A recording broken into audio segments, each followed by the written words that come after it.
Hi friends, எப்படி இருக்கீங்க? இன்றைக்கி வந்து நம்ம சொல்ல போகிற ஒரு இன்ஃபர்மேஷன் என்னென்னா, நம்மளோட சகோதரி ஒருத்தங்க நம்ம நம்ம சேனலை ஆரம்பித்ததுலேருந்து 5 வருஷமாக நம்மக்கிட்ட நவமொழி யாகத்துக்கு பேர் கொடுத்துட்ருக்காங்க. ப்ளஸ் நம்மளோட மரகத நீலவழி சக்கரமும் வாங்கி வச்சுருக்காங்க. மரகத நீலவழி சக்கரம் எதுக்காக வாங்கி வச்சாங்களோ அந்த விஷயம் நடந்ததுக்கு பின்னாடி இருக்க ஒரு பெரிய ஒரு மிராக்கிள்னு சொல்லணும். நிஜமாக ஒருத்தரோட லைஃப்பில் இந்த அளவுக்கு நம்ம நம்பினா அந்த தெய்வம் வந்து பண்ணுமா அப்படிங்கிறது ஒரு ஆச்சரியமான ஒரு விஷயமா இருக்குது. வீடியோ பார்த்துட்ருக்கிறவங்களுக்கு பல பேர்த்துக்கும் நான் வந்து எல்லாத்துக்கும் அந்த சாமியை தான் நம்புவேன். அந்த சாமி என்ன என் லைஃப்பில் செஞ்சாலும் நல்லதுக்கு தான். அந்த சாமி நிறைய விஷயங்கள் எனக்கு முன்கூட்டியே உணர்த்தும், முன்கூட்டியே எனக்கு சொல்லிடும். ஏதாவது ஒரு வகையில் வந்து சொல்லுவாங்க. இது மாதிரிலாம் என் லைஃப்பில் நிறைய நடந்திருக்குன்னு நீங்கள் நினச்சிருக்கீங்கன்னா கண்டிப்பாக இந்த வீடியோவை கூட ஒரு வாட்டி பாருங்கள். நீங்கள் ஏதாவது மனசங்கடத்தில் இருந்தால் கூட உங்களுக்கான ஒரு விடையாக கூட இது இருக்கலாம். அவ்வளோ பெரிய ஒரு மிராக்கிள் வந்து ஒரு சிஸ்டருக்கு நடந்திருக்குங்க. அந்த சிஸ்டர் அது எனக்கு ரொம்ப ஆச்சரியமாக இருக்குது. சித்தரையா வந்து ஒருத்தர் லைஃப்பில் இந்த அளவுக்கு பண்ணுவாரா அவரை நம்பினவங்களுக்கு அப்படிங்கிற மாதிரி ஒரு ஆச்சரியத்தோட ஒரு விஷயமாக தான் இருக்குது. அதுதான் இன்றைக்கி வீடியோவில் நான் சொல்லியிருக்கேன். வீடியோ ஃபுல்லாக பாருங்கள். கண்டிப்பாக உங்களுக்கே ஒரு மனசில் ஆனந்த கண்ணீர் தான் வரும் இதை கேட்கும் போது. நிஜமாக அதுக்கு தான் அதை சொல்லணும்னு நினச்சேன். அது கேட்குறக்கு முன்னாடி மரகத நீலவழி சக்கரம் அப்ளை பண்ணணுன்னு நினைக்கிறவங்க வீடியோலேயே வாட்ஸ்அப் நம்பர் நான் கொடுத்துருக்கேன். நவமூலிகைக்கு நீங்கள் அப்ளை பண்ணுற அதே வாட்ஸ்அப் நம்பர் தான். அந்த நம்பரில் நீங்கள் மரகத நீலவழி சக்கரம் அப்படிங்கிறத டைப் பண்ணி நீங்கள் அனுப்பினாலே போதும். இதை பற்றின இன்ஃபர்மேஷன் என்னங்கிறது நீங்கள் தெரிஞ்சுக்கலாம். ஏன்னா கேட்குறவங்க சில பேர் அந்த பிளேலிஸ்ட் லிங்க் இருந்தால் கொடுங்கன்னு கேட்குறீங்க. ஏன்னா சில பேர்த்துக்கு வந்து தெரியறதில்ல அந்த மரகத நீலவழி சக்கரம் பிளேலிஸ்ட் வந்து எதில் இருக்கும், எப்படி பார்க்கணும், அந்த வீடியோஸ் என்னங்கிறது தெரியறதில்ல. அதனால் எனக்கு பிளேலிஸ்ட் லிங்க்கையும் கொடுங்கன்னு சொல்லி கேட்குறனால நான் இன்ஃபர்மேஷன் கேட்குறவங்களுக்கு அந்த பிளேலிஸ்ட் லிங்க்கையும் சேர்த்து அனுப்புகிறேன். நீங்கள் அதுக்குள்ளே போய் கூட நான் சொல்கிறத நீங்கள் கேட்கலாம். நானே சொல்கிறதுக்கு அதில் நீங்கள் கேட்டுக்கலாம். இன்ஃபர்மேஷனையும் உங்களுக்கு நம்ம அது கொடுக்குறோம். அதையும் நீங்கள் பார்த்து படிச்சுக்கலாம். அதனால் இது என்ன ஏதுங்க நீங்கள் ஃபஸ்ட்டு தெரிஞ்சுக்கோங்க, புரிஞ்சுக்கோங்க. தேவைப்படும் பட்சத்தில் உங்கள் பேர் வேணாலும் நீங்கள் கொடுக்கலாம். 27ஆம் தேதி பௌர்ணமி வருது. 25ஆம் தேதி வரை நீங்கள் பேர் கொடுக்கலாம் நீலவழி சக்கரத்துக்கு. சரிங்களா? இதோட அருமை பெருமையெல்லாம் தெரிஞ்சுட்டு உங்களுக்கு வேணுமான்னு யோசிச்சுட்டு நீங்கள் வாங்கிக்கோங்க. சரிங்களா? ஒரு சிஸ்டர் அவங்களோட மிராக்கிள் சொல்கிறாங்க. அவங்க என்ன சொல்கிறாங்கன்றதை கேட்டுட்டு நான் சொன்னேன் இல்லைங்களா, இப்படியெல்லாம் தெய்வம் பண்ணுமா அப்படிங்கிற மாதிரி சில விஷயமெல்லாம் இருக்குது அப்படின்னு. சித்தரையா பண்ண ஒரு மிகப்பெரிய ஒரு அற்புதத்தில் இதுவும் ஒன்று. அது என்னங்கிறத கேட்டுடலாம். தேங்க்யூ அம்மா. ரொம்ப சந்தோஷமா இருக்குது. எனக்கு எங்கள் அம்மா கூட வந்த மாதிரியே இருக்குது. ஒரு டைம்லும் நான் சொல்லிகிட்டே இருந்தேன், அம்மா அவங்களுக்கெல்லாம் நாகரூபம் காமிச்சிங்க, எனக்கு காமிக்க வேண்டாம், எனக்கு ரொம்ப பயமாக இருக்கும், எனக்கு காமிக்காதீங்க, தயவு செஞ்சு காமிக்காதீங்க சொன்னேன். அப்போது நீங்கள் சொன்ன மாதிரி கௌளி கத்திகிட்டே இருந்தது. எனக்கு ரொம்ப சந்தோஷமாக இருந்தது.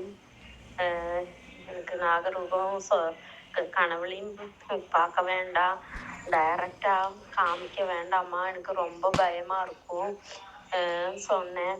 அதனால் நினைக்கிறேன், அடுப்புங்கனி நாங்கள் விறகு வச்சு தான் அடுப்பு பற்ற வைப்போம். அங்கே நீங்கள் சொன்ன மாதிரி சின்ன ஒரு அம்மாவோட தொழி அங்கே கிடந்தது. நான் மட்டும்தான் பார்த்தேன் அம்மா. ரொம்ப என்ன சொல்கிறதுன்னு எனக்கு புரியலை. அதிசயங்கள் நடந்துட்டு இருக்குதும்மா. அது மாதிரி தான் பிஸ்னஸ்லேயும் கொஞ்சம் கொஞ்சம் வித்தியாசம் தெரியுதுமா.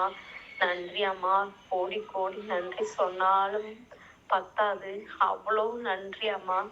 இது சந்தோஷத்தில் சொல்கிறேன்னா இல்லை,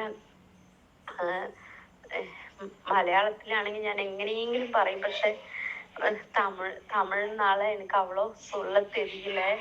எனக்கு ஆனந்த கண்ணீரெல்லாம் வருதம்மா. அவ்வளோ சந்தோஷமா இருக்கிறம்மா.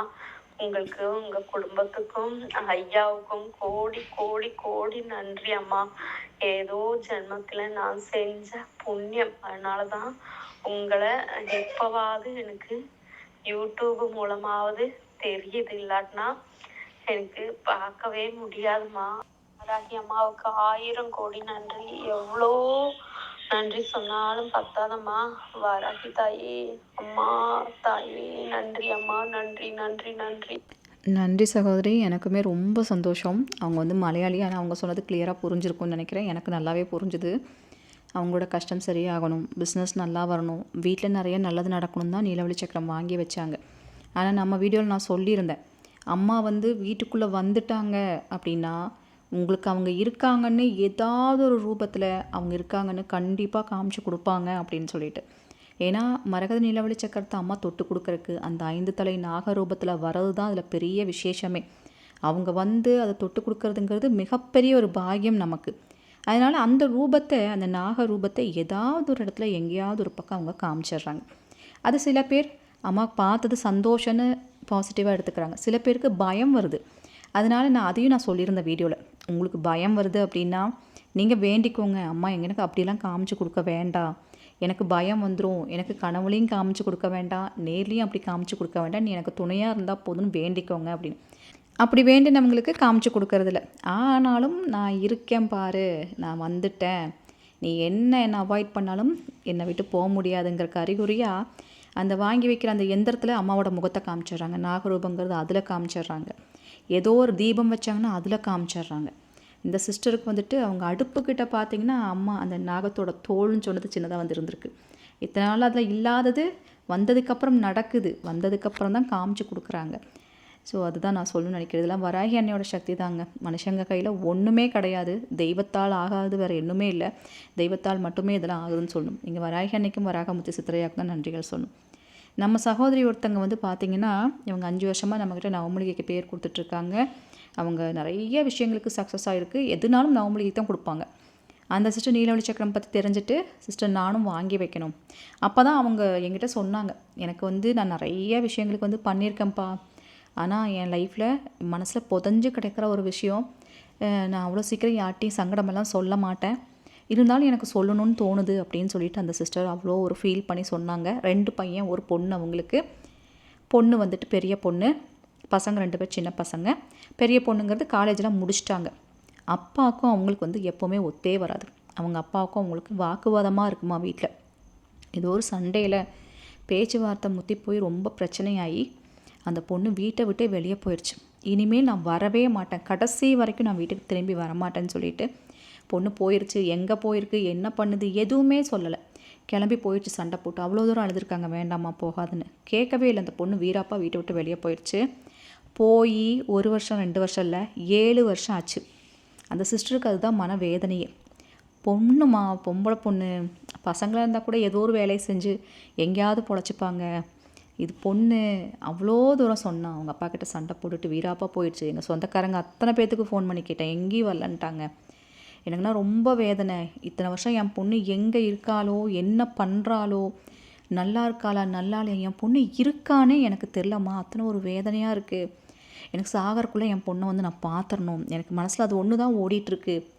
ஒரு பக்கம் ஜோசியமெல்லாம் பார்த்துருக்காங்க, ஜாதகமெல்லாம் பார்த்துருக்காங்க, பொண்ணு நல்லா இருக்குது, நல்லா தான் இருக்காங்க, அவங்க எங்கேயோ இருக்காங்க, நல்லா இருக்காங்க, கல்யாணமெல்லாம் ஆயிடுச்சு, நல்லா இருக்காங்கன்னெலாம் சொல்லியிருக்காங்க, எல்லாம் பொண்ணு இருக்காங்கன்னு.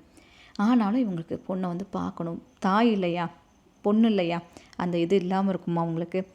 ஆனால் இருந்தாலுமே அவங்களுக்கு மனசு ஒரு சங்கடம் இருந்திருக்கு. ஆனால் ஜாதகத்துலேயும் சொல்லியிருக்காங்க, 7 வருஷம் கழிச்சு உன் பொண்ணு கண்டிப்பாக திரும்பி வந்துடும், அந்த பொண்ணே வரும், நீங்கள் தொந்தரவு பண்ணாதீங்க, வந்துடும், நல்லாயிருக்கும் இங்கே இருந்தாலும் சொல்லியிருக்காங்க. ஆனால் 7 வருஷம் வரைக்கும்லாம் யாராவது வெயிட் பண்ணுவாங்களா, அந்த மாதிரி ஒரு ஏக்கம் அவங்களுக்கு இருந்துகிட்டே இருந்திருக்கு. இதுக்கு நடுவில் இவங்க நீலவழி சக்கரம் வாங்கி வச்சதுலேருந்தே நம்மளோட ஐயாவோட சித்து வேலையை பாருங்கள். சித்தர்களோட சித்து விளையாட்டுங்கிறது சரியாக இருக்குது.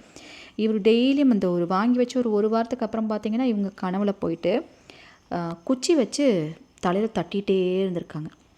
இவர் ஏதாவது ஒரு காரணம் இல்லாமல் எந்த விஷயமும் நடக்காது, அவர் என்ன செஞ்சாலும் ஒரு காரணம் இருக்குன்னு ரொம்ப பிலீவ் பண்ணுற ஒரு டிவோட்டி அவங்க, ஐயாவோட தீவிரமான ஒரு டிவோட்டி. தலையில் குச்சி வச்சு அடிச்சுட்டே இருந்தால் நமக்கு தூக்கத்தில் எப்படிங்க இருக்கும்.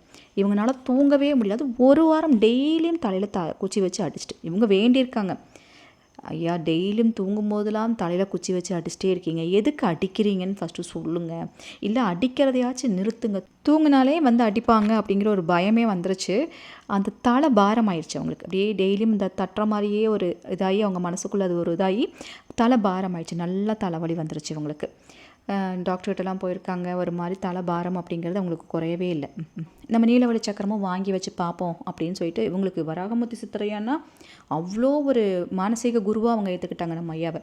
அவ்வளோ ஒரு பயபக்தி அவங்களுக்கு, அவ்வளோ ஒரு ரொம்ப ஒரு விசுவாசம், ஒரு குரு பக்தின்னு சொல்லலாம் அந்த சிஸ்டருக்கு வராகமுத்து சித்திரையா மேலே. அப்போது எப்படியாவது எந்திரத்தை வாங்கி வைக்கணும்னு சொல்லிட்டு, அப்பா குருவே எனக்கு உத்தரவு கொடுங்க, நான் வந்து வாங்கணும்னு நினைக்கிறேன், எனக்கு உத்தரவு கொடுங்கன்னு சொல்லி கேட்டிருக்காங்க. உத்தரவு கொடுங்கன்னு கேட்டப்போ இவங்க கனவுல வந்துட்டு நாக ரூபத்தில் பாதி உடம்பு நாக ரூபம், பாதி உடம்பு ஐயாவோட உருவமாக வந்து காமிச்சு கொடுத்துருக்காங்க. அப்போ இவங்களுக்கு அந்த தலை பாரத்தினால ஹாஸ்பிட்டலுக்கெல்லாம் போயிருக்காங்க, மருந்தெல்லாம் சாப்பிட்ருக்காங்க, ஒன்றும் சரியாகலை. ஏதோ ஒரு காரணத்துக்காக தான் ஐயா குச்சி வச்சு தலையில் அடிச்சிருக்காரு, அது வேணால் எனக்கு தெரியும். ஆனால் இதை அவரே சரி பண்ணட்டும்னு சொல்லிட்டு, என்னன்னே தெரியல, நீங்கள் வந்து இப்படி பண்ணுறீங்க, அதனால் எனக்கு இப்படி ஆகுது, அதை நீங்களே சரி பண்ணுங்க அப்படின்னு விட்டுட்டாங்க. அப்புறம் மறுபடியும் வந்து சித்தரையா கனவுல வந்து சொல்கிறாரு, இதெல்லாம் கனவுலேயே ஒரு ஸ்டெப் பை ஸ்டெப்பாக உணர்த்துறாரு. மறுபடியும் வந்துட்டு சொல்கிறாரு, இந்த மாதிரி நீ உன் குலதெய்வ கோவிலுக்கு போ, குலதெய்வ கோவிலுக்கு போன்னு சொல்கிறாரு. போகணும் இவங்க முயற்சி பண்ணிகிட்டே இருக்காங்க. போகாத அன்னைக்கெலாம் வந்து மறுபடியும் தலையில் அடி.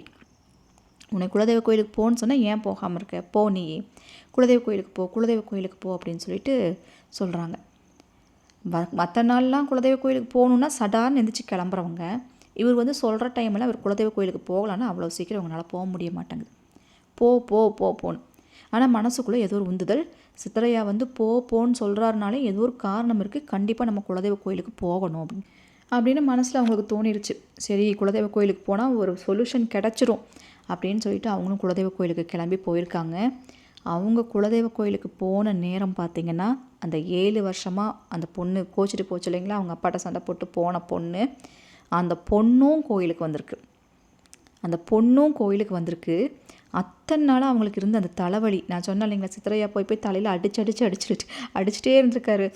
சித்தர்கள் பண்ணுற சில விஷயமெல்லாம் எதுக்காக அவங்க பண்ணுறாங்கன்னே நமக்கு புரியாது. ஆனால் அதுக்கு பின்னாடி 1000 சூட்சம ரகசியங்கள் இருக்குங்கிறது அது நடக்கும்போது தான் நமக்கு தெரியுது. அந்த சிஸ்டர் அதான் சொன்னாங்க, ஏம்மா எதுக்குமா காரணமே இல்லை வந்து தலையில் அடிக்கணும், அந்த தலைவலியே எனக்கு சரியாகலைன்னு.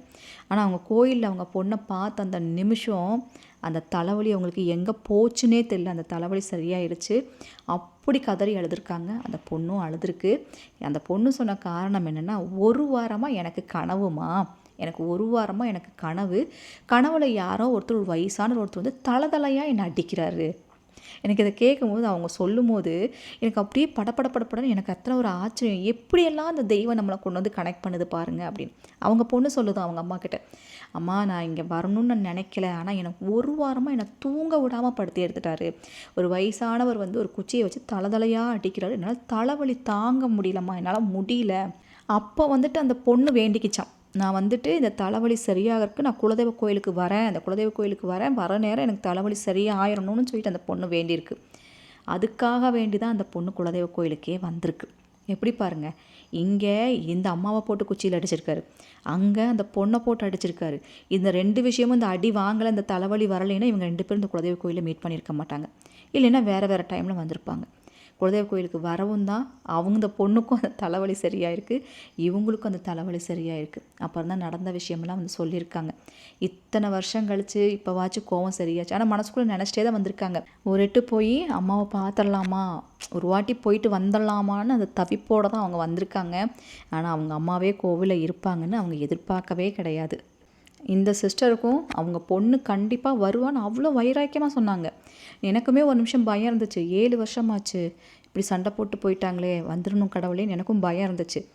ஆனால் எத்தனையோ விஷயங்கள் நீங்களும் பார்த்துருப்பீங்க, சாத்தியமே இல்லாத விஷயம்லாம் அசால்ட்டாக நடந்து நம்ம வாயை அடைச்சிருக்கையோ, என்னடா இது, எப்படி இது நடந்துச்சு அப்படிங்கிற மாதிரி.